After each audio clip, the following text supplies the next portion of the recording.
What's up, family? Thank you so much for tuning into my channel. If you're not already a subscriber, make sure you go ahead and subscribe. I'm going to go ahead and jump right into this video. As you can see by the title, I am dyeing the roots of this wig. It is a beautiful, beautiful, beautiful wig. However, I do not like the coloring on it.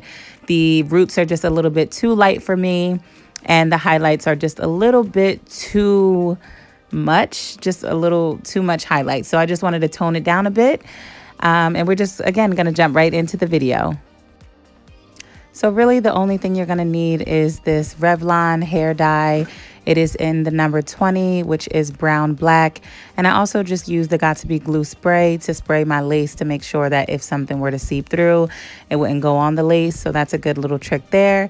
And then of course some T-pins just to secure the wig. And let's get it. Let's go, y'all. All right, so again, I am starting off with just spraying the wig, which I've already did just that first part of the lace.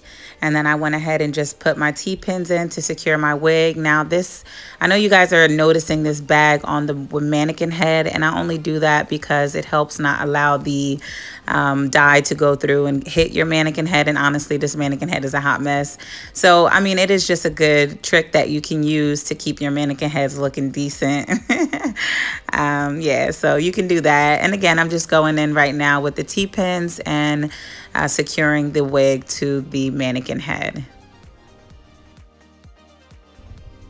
If you haven't already saw, I do have an unboxing of this wig posted on my channel. So if you want to see, you know, the unboxing of the video, definitely go ahead and take a look at that. I mean, this wig is definitely beautiful. It's soft, it's flowy. The only thing, I just had to do something with this color, y'all, because it's just too much. Like, it's just too light for me, bronzy. The highlights is just a lot, you know, so I wanted to tone it down a bit, darken it up a little bit to my liking, and just make it flow a little bit better. Like, it's just, I don't know. I feel like this wig definitely needed a touch. And if you stay tuned to the end of the video, you're going to see the difference. Like, it's definitely a difference and definitely needed. So first thing I'm going to do is start off with the Revlon hair dye.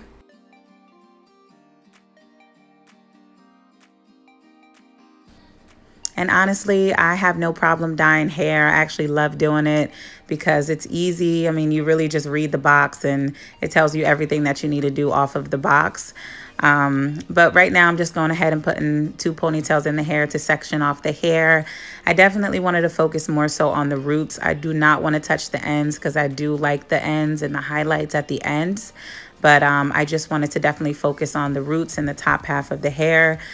So again, just following the instructions on the box to put your gloves on, mix in the developer into the white bottle, and then shake it on up. And yes, honey, I had to put these gloves on because I cannot be getting my nails with hair dye on it. All right, so I went ahead and just tested out the hair and put a little bit of dye in, make sure, you know, I liked it and it took to the hair well, so everything looked good. So I'm just going right in with the hair dye, and again, I'm just focusing on those roots. I did speed this part up a little bit, so I did move a little bit slower than what the video is showing you guys right now. However, I started at the roots and then just worked my way down. Now, I did not want a harsh line going across the hair, so I kind of just used the hair dye that I already put at the top end of the hair and then kind of just rub it down so it gives more like an ombre effect and not so much like a harsh line. But I'm just going through all over the hair in sections and going ahead and doing the roots of the hair. Another pointer is to just be very careful that you're not getting hair dye on your gloves, because of course, you know, you are using your gloves to hold the end of the hair, so you don't want that part to be darker. So I was just making sure that I won't get any hair dye on my actual hands or on the gloves itself, even if you have to have a towel next to you, or just be careful, you know, making sure that the hair dye just stays on the butter knife, and when you're parting, you know, the hair with your finger, then just make sure you're not getting any hair dye on it. And then I'm just repeating the same step, just breaking it off into sections, and then I'm rubbing the hair dye through the hair, keeping it at the top end of the hair and not getting it on the ends. And again, just repeating this process over and over. Now at this particular part, I did go ahead and separate that blonde strip in the front because I still wanted that blonde strip to show in the front. So I decided not to make sure that didn't get any hair dye on it. And do you guys see this thick blonde strip on the side of the hair? Like, I just couldn't get with it. I had to get rid of that part. All right, so moving on to the front of the hair, this section here, I want to make sure that I dye it dark brown, but I did not want to get it on this, again, the blonde strip. So definitely try to be careful on the roots, making sure you don't get any of the hair dye on the lace, as well as not on that blonde strip either.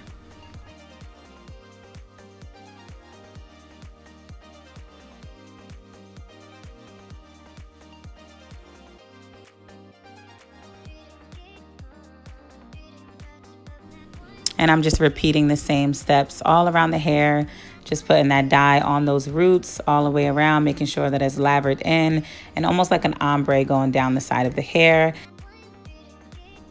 Then I'm just going in on the opposite side and doing the same exact thing, splitting it up into sections, applying the hair dye at the roots, and then just rubbing it all in, not going too far down, but again, you know, having that ombre effect.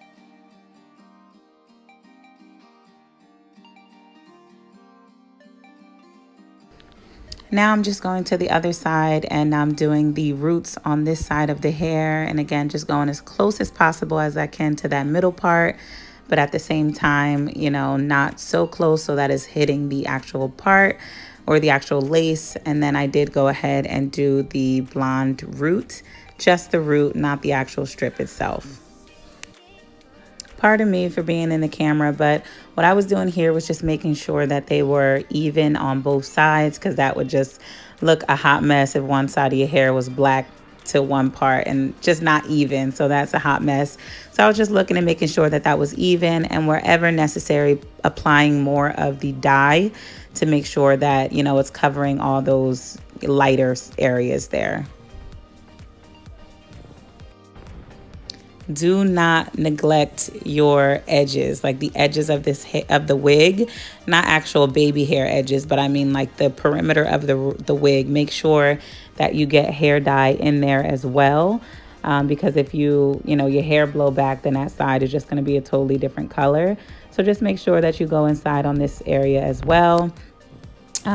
Next step I did, which I believe is very, very important, is to make sure that you go in and brush the dye or comb it into the actual hair, just so that it's not clumpy or it's not uneven in any way. Make sure that the dye goes in all the way through. So I went ahead and just combed it. Now, as you can see, I did not comb it all the way down to the roots. I stopped exactly where I want the hair dye to stop. And that's important because the hair dye, of course, it's, you know, it's still wet, like it's liquid. So it'll hit the bottom of the hair as well. And we don't want that. We just want the roots. So just make sure when you're brushing through that you stop exactly where you want the hair dye or the darker hair to stop, if that makes sense. Next, I went ahead and washed out all of the dye. I let it sit for 20 minutes. I set my alarm for exactly 20 minutes to let it process.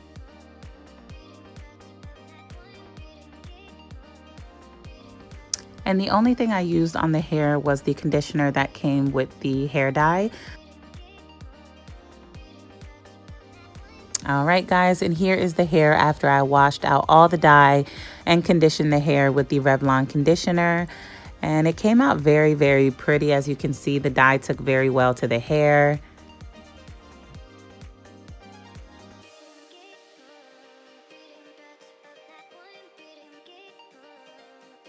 And the roots look absolutely amazing. I mean, definitely exactly how I wanted it to look.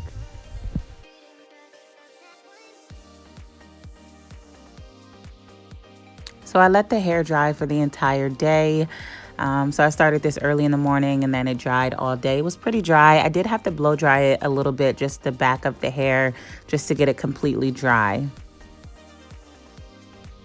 And this is the hair. Just wanted to give you guys a quick preview of the hair when it was dry.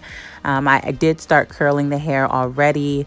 But as you can see, the roots took very, very well, exactly how I wanted it to. And the blonde strip, it looks so good with the hair. So it came out exactly how I wanted to. And this is just me curling the hair.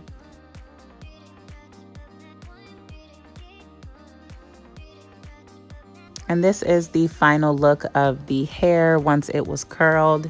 It came out so pretty. I used my wand curl and I just, broke it up into little sections. And here is the hair the next morning. The only thing I put in it is a little bit of the Garnier Fructis oil for my hair, and that was literally all I put in it, and it came out so good. I love how it came out.